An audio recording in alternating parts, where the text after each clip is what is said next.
Good morning. Really pretty day. I got some rain yesterday. But anyway, I was going to talk about psychic attacks. Now, this isn't a topic that I really invest a lot of energy into, but I had some realizations I thought I'd share with you. I was listening to one of my channels, and I'll link her at the bottom. She's amazing. I don't understand a lot of this stuff. I'm not an astrologist. I'm not really well versed in this stuff. I don't like the new agey stuff, but there is some this lady, I don't think she's new agey. I think she's really legit, and she has a lot of insight, and I've gotten a lot of information, a lot of helpful information from her. But she was talking about psychic attacks, and these entities, she called them incubus.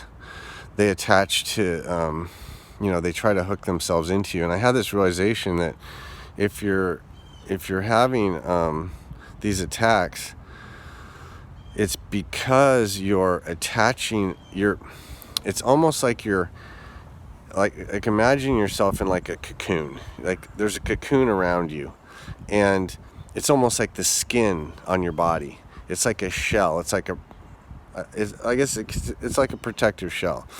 And it's like your emotional body, your mental body. These are these little shells that exist. And our intention, our consciousness, when it's pulled into those fields. So if you're really in your mind and you're really thinking all the time and you're really in your mind all the time and you're really attached to your mental activity, your intention, your consciousness is on that level. These incubus, these psychic attackers, they can attach to you on that mental level. See, they can't manifest into this 3D physical level very easily. I think they can be conjured through, a lot of these Satanists, the satanic, this is what Satanism is. They pull these demonic energies into a more physical existence by allowing them to manifest into their physical body. That's a whole nother thing. It's similar. It's actually very similar. But anyway, what I was thinking of is like these, your emotional body is like a shell. It goes out so far. Your emotional energy extends so far. I mean, you can walk into a room, and if someone's really mad, really angry, you can feel that, like that emotional energy charges out to a certain depth, but it can only go so far. Same with the mental. Your mental energy can extend so far, just like your physical energy can only extend so far.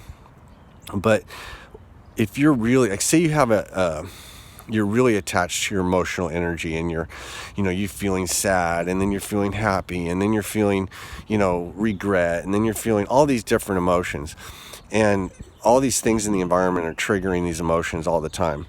It's like a record. You're like a broken record. You keep playing the same tune. Well, what happens is these energetic beings can't exist in their own right.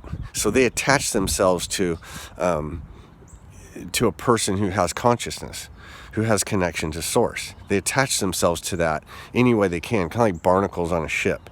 And they're sucking energy. They're pulling energy to themselves so that they can continue to manifest. That's what they do. I mean, I've heard that, these entities will hang outside of bars, places where people are, engaged in, bad behavior, because there's a lot of negative emotions, and there's a lot of emotions, period. And the ego of the individual can get caught in those emotions, and your consciousness can get caught in that emotion. So you can start to identify with that emotion. I mean, if you're having, grief or anger, it's very easy to get caught in that emotion of anger and become anger. You become that. Well, what can happen is these entities can actually attach themselves to you so much that they actually can almost become part of who you are, and they become part of your personality. And that's why you'll see people have these multiple personalities. They'll be one way one minute, and then they're a totally different way another minute if they get triggered by something. And we all have this. We all have this programming.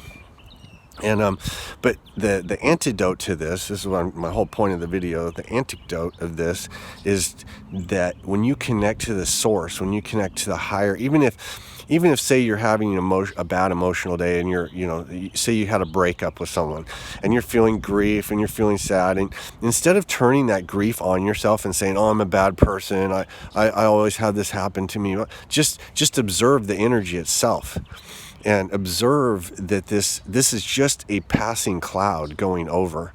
And when it passes, you'll be right back to where you are, your absolute self, your eternal state of consciousness. That's your real identity. So if we can stop identifying with these emotions and these mental thought forms, stop identifying as that's who we are, these entities have nothing to attach to. And because what they're doing is they're coming in and they're reinforcing. In the Vedic stuff, they call it samskaras, impressions.